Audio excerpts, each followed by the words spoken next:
कबूतरखाना बंदीच्या समर्थनासाठी आज मराठी एकीकरण समितीचं आंदोलन। दादरमधील जैन मंदिराचा मुख्य दरवाजा बंद तर पोलिसांचा कडेकोट बंदोबस्त तैनात। कबूतरखाना बंदी प्रकरणी आज मुंबई उच्च न्यायालयामध्ये सुनावणी। हायकोर्टाच्या सूचनांनुसार तज्ञ समितीची घोषणा होणार का याकडे लक्ष। मंत्रीपद जाऊन 5 महिने उलटले तरी धनंजय मुंडे अजूनही सरकारी निवासस्थानातच। मुंबईत घर नसल्याचा मुंडेंचा दावा, पण मुंबईत स्वतःचं आलिशान घर असल्याचं उघड।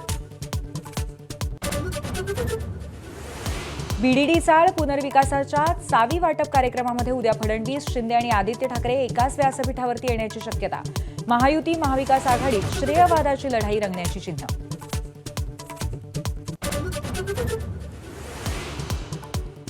मुंबईत होणाऱ्या मराठा मोर्चा विरोधात मुख्यमंत्री फडणवीसांनी कट रचलाय।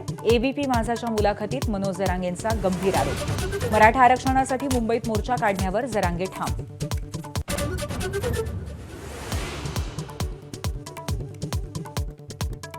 शक्तीपीठ महामार्गाला जोमाने विरोध करण्यासाठी मोहीम। काही दिवसांपूर्वी पार पडली ऑनलाईन बैठक। खासदार शाहू महाराज, विनायक राऊत, राजू शेट्टींची बैठकीला उपस्थिती।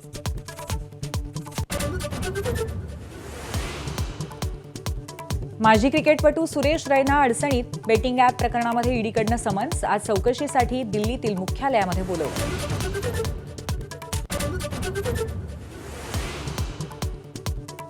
पद्मश्री शंकरबाबा पापळकरांची दृष्टीहीन मानसकन्या माला झाली सरकारी अधिकारी।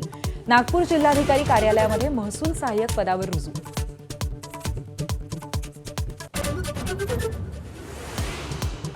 छत्रपती संभाजीनगरमध्ये 5 वर्षात खिळखिळ्या झालेल्या इमारतीतनं नागरिकांची सुटका। माझाच्या बातमीनंतर बिल्डरकडनं फ्लॅट धारकांना प्रत्येकी 16 लाखांचे चेक्स।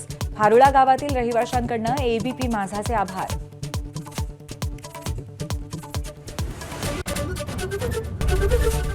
एबीपी माझा, उघडा डोळे बघा नीट।